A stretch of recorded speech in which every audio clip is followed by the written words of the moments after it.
Assalamualaikum warahmatullahi wabarakatuh. Ketemu lagi dengan saya MM Plaud. Sekarang saya ditemanin sama Mas Kholil ya. Iya, Nama lengkap siapa Mas?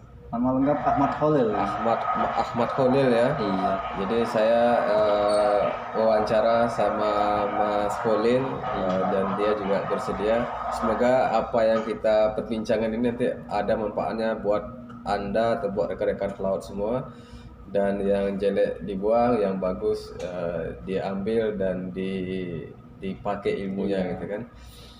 Jadi yang kita bahas kali ini hanya tentang perjalanan hidup lah, tentang kehidupan kita di atas kapal, proses kehidupan untuk mencapai suatu kesuksesan kan gitu. Iya. Jadi Mas Holil ini dia dari Taruna, terus kadet, terus sekarang jadi EB saya. Iya. Dan saya ngumpul sama beliau ini sudah 1 bulan ya. Satu Tapi bulan. sampai naik sini udah 4 bulan ya. Sekitaran segitu. 4 bulan ya. Iya. Jadi 4 bulan, jadi ngumpul sama saya udah 1 bulan. Jadi saya udah ngerti beliau, mungkin beliau sudah ngerti saya juga. Jadi saya lebih senior ini ceritanya. Ceritanya di kapal ini lebih senior, tapi kalau berlayar Iya. saya lumayan di atasnya sedikit. Itu ya. Jadi Mas Soleh temannya Tri kan? Iya, satu Tri, lighting, satu lighting, satu kos satu juga. kos juga. Teman curhat-curhat juga ya. Teman tidur, tapi nggak sampai Oh, berlebihan. teman tidur tapi ada batasnya Iya, ya. ada batasnya tetap. Ya, itu Tri dulu kadet saya di Spill Nisaka. Nisaka. Mudah-mudahan dia udah jadi officer sekarang kan. Iya, amin. Amin. Jadi Mas Holil, kok bisa Mas Holil sampai jadi EB ini gimana ceritanya? Biasanya kan orang kan jadi kadet dapat ijazah kemudian langsung jadi officer. Mas Holil kok ambil jalannya jalan lain itu. Aduh, itu kayaknya perlu panjang kali lebar ini. Panjang jelasin. kali lebar rumusnya. Iya. Nggak kali tinggi enggak ya? Nggak usah kelamaan. Jadi gimana ceritanya Mas Holil? Mungkin cerita Mas Holil nanti ada manfaatnya buat teman-teman kita di darat atau masih sama senasib sepenanggungan gitu kan. Gimana ceritanya Mas? Ya sekalian sedikit gambaran ya. Iya. Mungkin buat teman-teman atau adik-adik yang baru lulus nanti mungkin juga bakal menerima nasib yang sama, tawaran jadi EB dulu. Iya. Kalau menurut saya untuk seorang fresh graduate itu yang harus dimiliki itu 3 hal. Ya, 3 hal. Yang pertama apa? Jadi penasaran. Pertama, Yang pertama itu harus pintar, dalam artian ilmunya cukup. pintar, berarti ilmunya cukup gitu ya. Yang kedua, Yang kedua itu harus bejo gitu. bejo, Karena pintar aja tapi kalau nggak bejo itu juga kurang gitu juga. kurang. Nah, terus yang terakhir, Kalau yang terakhir itu orang dalam lah atau relasi. relasi ya. Iya, tapi orang dalam itu juga ada 2 lagi tuh. Oh, banyak lagi ya. Iya, masih ada 2 bagian. Nah, terus gimana nih? Nah, untuk itu 3 hal itu aja yang perlu dimiliki untuk seorang fresh graduate. Iya, iya. Nah, berhubung saya itu cuma dapatnya bejo aja. Oh, bejo aja. Iya, jadi saya memutuskan untuk jadi EB aja dulu. Iya. Toh jadi EB itu sebuah proses. Proses loyalitas kita untuk mendapat kepercayaan dari pihak kantor juga. Iya, betul. Di sisi lain, oke lah kita jadi EB, tapi sisi baiknya itu kita mendapat waktu untuk familiarisasi dulu, Iya. untuk belajar lebih lanjut. Soalnya kalau baru lulus itu banyak yang lupa. Iya, betul. Yang kedua pasti dapat duit. Dapat duit. Iya. Nah, itu setuju sekali saya tuh, Mas. Jadi kita itu lulus cuma megang ijazah 3, bukan berarti kita lebih pintar dari yang belum lulus atau dari kadet. Bahkan kalau dari kadet itu bisa jadi lebih pintar dari kadet. Iya, benar. Ya itu. Itu setuju saya itu. Jadi saya tambahin dikit Mas ya. Iya. Jadi mungkin atau ada adik ya masih kelas 3 itu kan, kalau ada tawaran jadi EB, kalau mau nolak ya tidak ada masalah itu kan. Tapi resikonya tanggung sendiri itu. Kalau mau terima ya silakan, itu kan hak masing-masing Mas ya. Iya. Kalau dia tidak mau jadi EB ya saya mentang-mentang kelas 3 dia tidak mau jadi EB ya tidak ada masalah. Ada itu juga ada hak dia. Itu hak dia juga itu. Tapi risiko kalau lama naik kapal di rumah kan pakai biaya terus kasihin orang tua juga itu kan. Juga ada sedikit gambaran nih. Ada saya sama teman, bukan ibaratnya mau membandingkan. Iya. Cuma sebagai gambaran aja lah. Saya jadi EB bener nggak ada kepastian untuk jadi mualim 3. Iya. Tapi dia apa itu melamar-lamar juga nggak ada kepastian untuk jadi muallim di situ kan juga nggak ada. Berarti dia lama juga di darat. Tapi saya dapat uang. Iya, Jadi dia nggak dapat. Dia nggak dapat. Iya. Jadi saya ibaratnya lebih untung sedikit. Kalau ibarat kata pepatah itu slow progress is still progress. Iya, apa artinya itu, Mas? Kemajuan meskipun lambat atau sedikit itu tetap kemajuan. Iya, betul setuju. Luar biasa, kayaknya sampai Anda cocok jadi officer.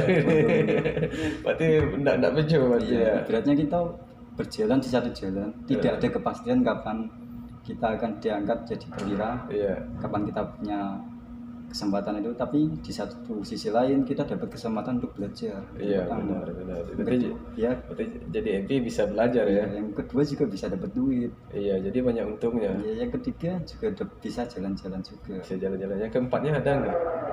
Ya itu Bisa lihat cewek cantik lah, juga gitu ya. Itu ya, jadi ada manfaatnya. Kita ambil posisi positifnya gitu kan. Memang kembali lagi lah, zaman itu udah berbeda. Kalau zaman saya dulu itu kita kelas 3 ya tuh dicari-cari gitu kan sama perusahaan. Sekarang memang jauh beda. Sekarang kan pelaut itu kan udah numpuk-numpuk, saking banyaknya kan pelaut numpuk-numpuk. Jadi kita tidak bisa nyalain siapa-siapa karena kita ya sebagai pekerja ya begini gitu kan. Itu urusannya yang ya bapak-bapak kita di atas lah untuk menyelesaikan masalah itu. Yang jelas tugas kita, orang tua tahunya lulus dapat duit gitu. Semua kan butuh proses. Tapi kalau ngomongin soal sisi kerugian ini ya, Iya. kalau menurut saya pribadi lebih rugi mereka yang ibaratnya mencari-cari pekerjaan dulu. Kenapa? Pertama, mereka rugi mental. Pasti itu, wah saya nggak dapat kerjaan, teman-teman saya udah pada kerja, Iya. rugi mental dia. Yang kedua, pasti rugi waktu kan. Iya, rugi waktu. Yang ketiga, apalagi biaya itu, pasti rugi dalam biaya. Iya. Kesana kemari juga butuh biaya kan. Berarti minta sama orang tua. Iya, mungkin atau bisa disambi sama Kerja cari lain kerjaan, gitu ya. ya. Tapi kan mental orang tua kan terpengaruh juga. Iya. Jadi kalau saya pribadi, kalau ada kesempatan untuk jadi lebih nggak apa-apa, jalanin aja. Kita kan juga beratnya jasa baru perlu kepercayaan. Jadi kita cuma bisa memberi loyalitas. Kecuali mungkin kalau kita udah dapat banyak pengalaman lah, baru kita bicara ke perusahaan-perusahaan wani piro. Iya. Ada saatnya. Iya, ada saatnya ya. Roda pasti berputar. Roda pasti berputar, dan kita semudah-mudah kita tidak selamanya seperti ini terus kondisi pelaut ini kan. Amin.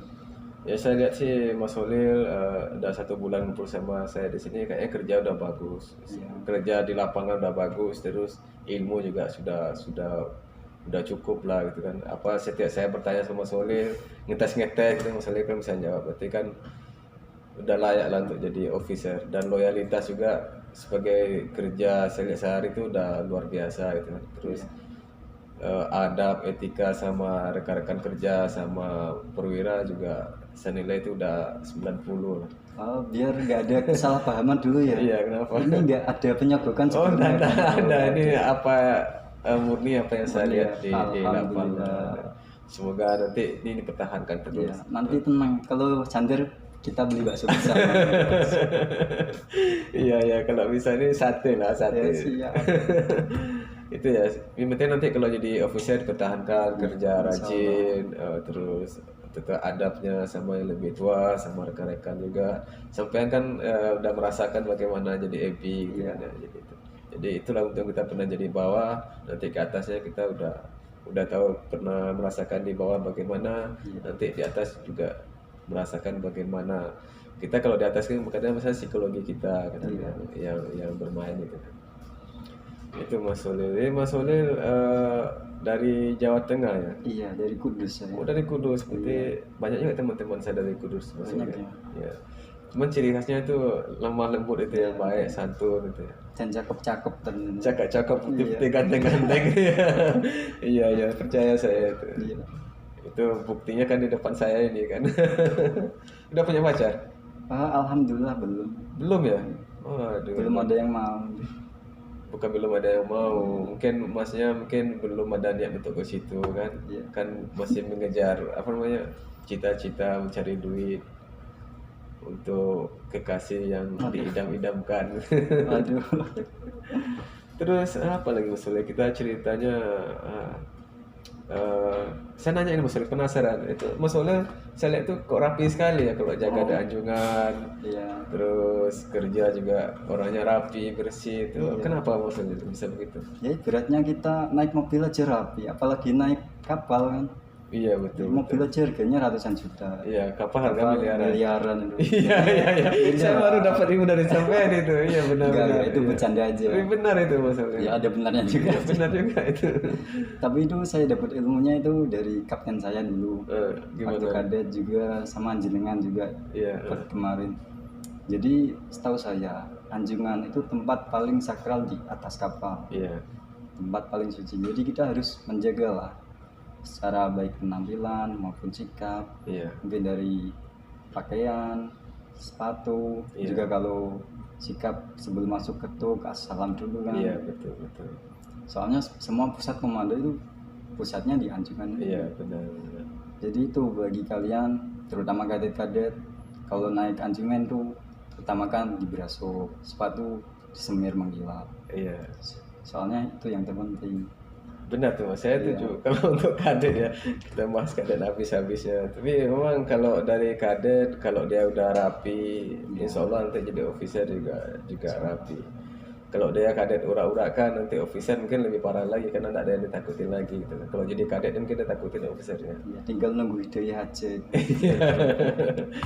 Ya semoga buat anda siapa aja ya sebagai pelaut ya, kita sih bukan ngajak dah, kan udah pada tahu semua kan, tapi kita saran kita alangkah lebih baiknya kalau keanjungan itu rapi gitu kan, itu kan kita sampai bilang tadi ada tempat yang paling sakral dan jadi kita harus menghormatin lah, itu kan kantor kita pusat komando semua, jadi bagaimana cara kita menghormatin ya dengan cara berpakaian rapi, menjaga sikap kita tetap santun, bagaimana kita etika kita tetap dijaga gitu ya, itu jadi nanti terjadi nyaman di anjungan itu gitu.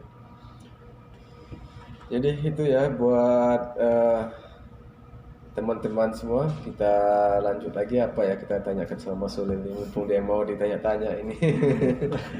Iya Mas Solil itu, jadi nanti setelah lulus berarti kan cuti gitu ya, cuti mudah-mudahan nanti kan jadi officer. Ya, amin. Ada rencana mau berlayar keluar rencana atau gimana?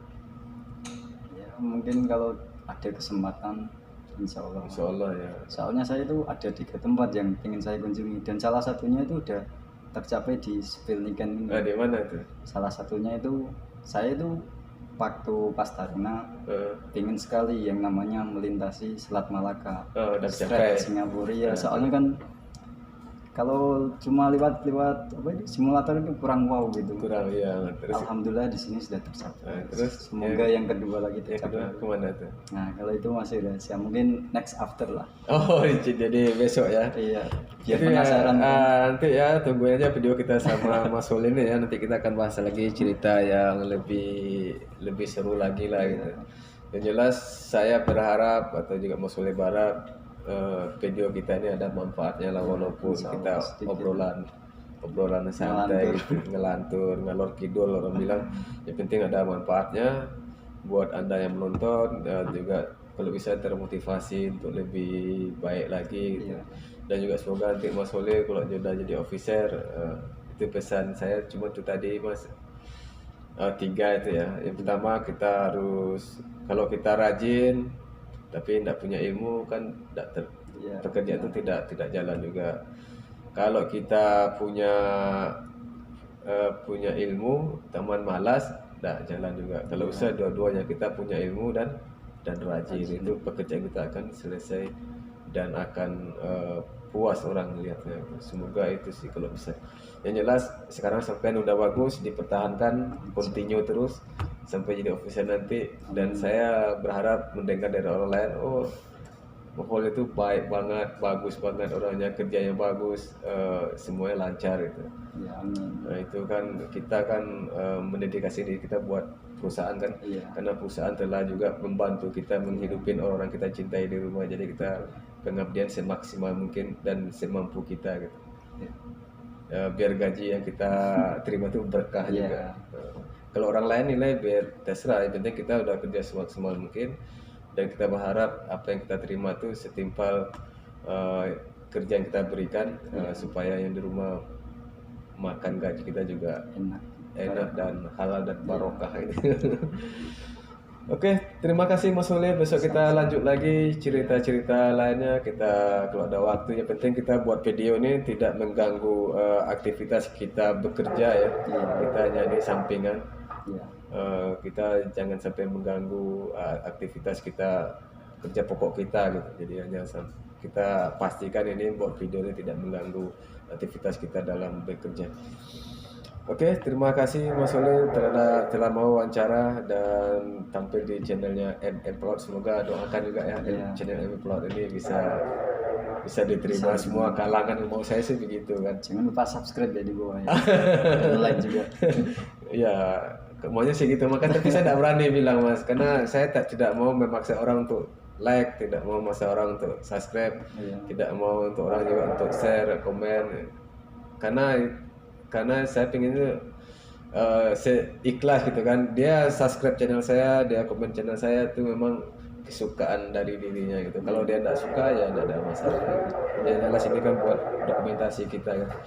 Setelah sampai nanti umur 5 tahun lagi kita ketemu kan, kan kita masih ada dokumentasi. Oh dulu saya masih imut-imut, besok udah tembang gitu kan. Masih minimalis. Masih enggak lah.